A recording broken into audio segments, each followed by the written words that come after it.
Okay guys, just wanted to show just how smooth the rebuild of the tail up to the point of the fenestron is going.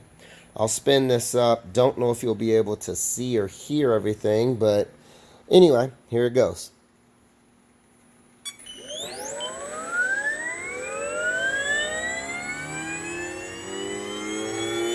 Normal.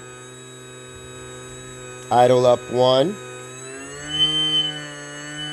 Idle up 2. If you look at the tail, no vibrations at all.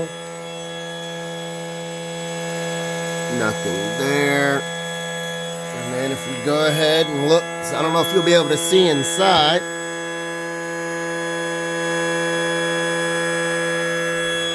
But she's real smooth.